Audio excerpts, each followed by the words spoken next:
Hello, fellow skincare enthusiasts. This Valentine's Day, let's create a luxurious pink anti-aging gel cream.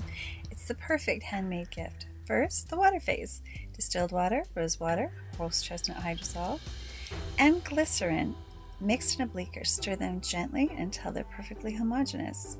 Next, the oil phase. In a separate beaker, combine Instathix, Cetearyl Alcohol, Argan, Apricot kernel, and avocado oils. Stir this mixture thoroughly until uniform and smooth, and then put them both into a warm hot water bath. Heat them gently to 75 degrees Celsius, and then slowly pour the oil phase into the water phase to create our emulsion.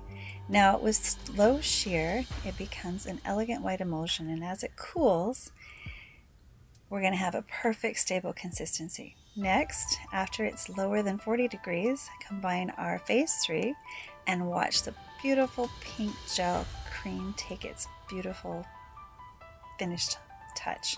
Now make sure you check the pH that it's in the optimal skin benefit range, and then pour your cream into an elegant jar the next day, ready for Valentine's Day tomorrow.